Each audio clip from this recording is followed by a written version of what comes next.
verão é a época em que as pragas urbanas, que são insetos que infestam a cidade, provocando danos à saúde, mais aparecem. Por isso, cuidados preventivos devem ser tomados para que não ocorra a proliferação dessas pragas. Quem fala mais sobre o assunto é a bióloga Daniela Fernanda dos Santos. As pragas urbanas são aqueles animais que convivem com o ser humano e causam algum tipo de transtorno à saúde, à parte econômica e até mesmo social.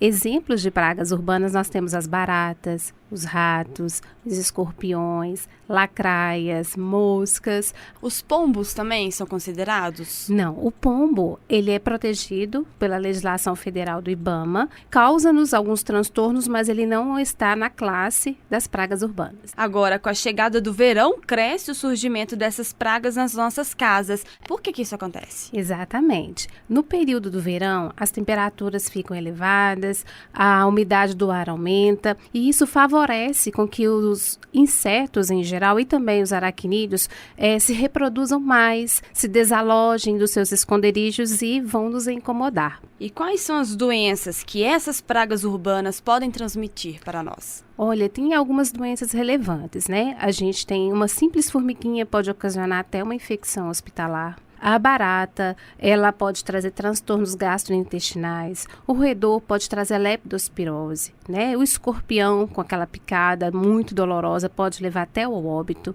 certo? Então, tem alguns transtornos de saúde que eles podem estar trazendo para a gente. Qual que é a importância de se fazer o controle dessas pragas urbanas? Prevenção, né, contra doenças, é muito importante para a nossa saúde, ter um lar saudável, um ambiente de trabalho saudável, vai nos evitar também alguns prejuízos econômicos, que imagina uma baratinha no supermercado ou numa padaria, né? E a gente pode considerar a barata como uma vilã dessa época? Podemos sim, nessa época elas ficam desorientadas dentro das caixas de esgoto, porque forma-se muito vapor, né, gás dentro das caixas de esgoto, então elas vão querer fugir, e aí elas podem entrar dentro dos imóveis.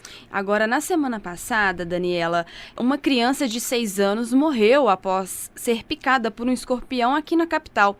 Tempo quente e chuvoso favorece o surgimento de escorpiões? Sim, a chuva vai entrar dentro do esconderijo onde o escorpião está e ele vai tentar fugir. Então, ele vai entrar para o imóvel. Então, a gente tem que ter alguns hábitos, né, cuidadosos para evitar o acidente. Mas o escorpião é bastante importante. Lembrar que ele está presente conosco o ano inteiro. Com o período de chuvas, ele desaloja do seu esconderijo e entra para dentro do imóvel. Tem um ambiente que ele gosta mais? Como Sim, que é? Ele vai gostar sempre de ficar em lugares escuros, um pouco úmidos, então tipo debaixo de troncos podres, debaixo de folhas de árvores, né, caídas ao solo, dentro de uma fresta e fenda, dentro do ralo, da caixa de esgoto, né? São os principais locais que ele habita naturalmente. Se ele for desalojado, ele vai ficar a nível de solo, sempre próximo a rodapés, próximo ao batente da porta, debaixo do pano de chão. Então, a gente tem que ter bastante cuidado. E é verdade que o escorpião se alimenta da barata? Sim, o escorpião se alimenta da barata, mas nem sempre onde tem barata tem escorpião. A gente tem que fazer uma análise primeiro para não causar um transtorno, eu vou falar assim, um pânico muito grande.